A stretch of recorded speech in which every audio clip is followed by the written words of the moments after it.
Hi అండి, welcome to Ramya kitchen. ఇవాటి మన వీడియోలో వచ్చేసి సన్నటి కారపూస అండి. పిండి వంటల్లో ఒకటైన ఈ సన్న కారపూస చేయడం కూడా చాలా ఈజీనండి. కొన్ని చిన్న చిన్న టిప్స్ ఫాలో అయితే మనకి ఎక్స్ట్రా క్రంచీతో పాటు టేస్ట్ కూడా బాగా కుదురుతుందండి. ఈ కారపూస ఆయిల్ తక్కువగా పీల్చుకుంటుంది కాబట్టి ఎన్ని తిన్నా కూడా మనకు కడుపు నిండుగా అనిపించదండి. ఇంట్లోనే ఈజీగా ఈ సన్న కారపూస ఎలా తయారు చేయాలో ఈ వీడియోలో చూసేద్దాం మనం ఇప్పుడు. ఫస్ట్ ఒక బౌల్ తీసేసుకోండి. దాంట్లో 2 కప్పుల వరకు శనగపిండి తీసేసుకోండి. నాకు 2 కప్పులకు ఈ బౌల్ ఎక్కువైపోయిందండి, అందుకని వేరే బౌల్లోకి తీసేసుకుంటున్నాను శనగపిండిని. సేమ్ అదే క్వాంటిటీ అండి. మీకు వెడల్పుగా ఏ ప్లేట్ ఉంటే దాంట్లోకి తీసేసుకోండి, సరిపోతుంది. మీకు కలపడానికి ఈజీగా ఉండే బౌల్ తీసుకుంటే సరిపోతుందండి. 2 కప్పుల శనగపిండికి 1 కప్పు వరకు బియ్యపిండి తీసేసుకోండి. మీరు బయట షాప్లో కొన్న బియ్యపిండి అయినా పర్లేదండి, ఇంట్లో పట్టించుకున్నదైనా పర్లేదు. మనము సేమ్ శనగపిండి కూడా అంతేనండి, బయట తీసుకున్నా పర్లేదు, మీరు ఇంట్లో చేసుకున్నా పర్లేదు. ఇప్పుడు దీంట్లోకి వాము పొడి అండి ఒక 1/2 టీ స్పూన్ వరకు వేసేసుకోండి. అలాగే దీంట్లోకి ఒక 2 టేబుల్ స్పూన్ల వరకు కారం వేసేసుకోండి. మీరు స్పైసీ ఎంత తింటారనే దానికి తగ్గట్టు చూసి తీసేసుకోండి, సరిపోతుంది. సాల్ట్ కూడా నేను ఒక 1 టేబుల్ స్పూన్ వరకు వేసుకుంటున్నానండి. ఇప్పుడు దీంట్లోకి ఒక 1 టేబుల్ స్పూన్ వరకు బటర్ వేసేసుకోండి. మీరు బటర్ ప్లేస్లో నెయ్యి కానీ ఆయిల్ కానీ వేడి చేసి వేసుకోవచ్చండి.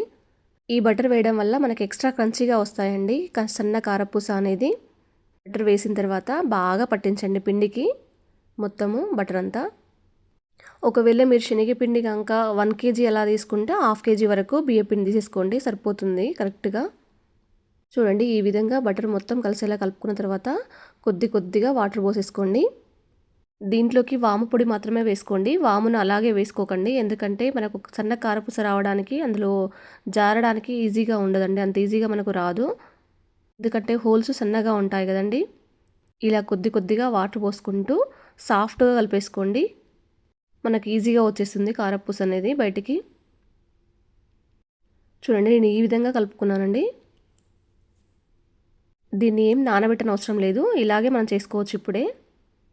ఇప్పుడు మురుకుల గొట్టం తీసేసుకొని దానికి కొంచెం ఆయిల్ అప్లై చేయండి, ఈజీగా మనకు వచ్చేస్తుంది కారపూస అనేది బయటికి. సన్న కారపూస ఉంటుంది కదండి మనం చేసే బిల్ల, ఆ బిల్ల ఇందులో వేసేసుకోండి.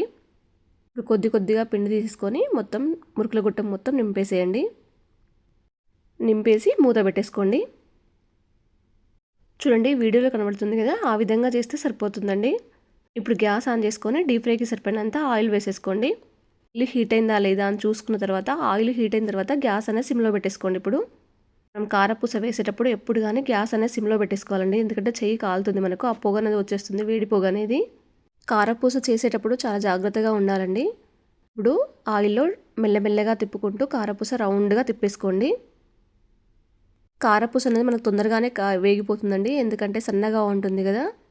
చూడండి, మనకి ఇప్పుడు ఆయిల్ అనేది పైకి పొంగుతూ ఉంది కదండి, ఈ పొంగడం ఆపేంత వరకు మనం కాల్చుకుంటే సరిపోతుందండి. గ్యాస్ అనేది సిమ్లో పెట్టేసుకొని కారపూస అనేది 2 వైపులా కాల్చుకొని అవసరం లేదండి, ఒకవైపు కాల్చేసుకొని మనం తీసేసుకుంటే సరిపోతుంది.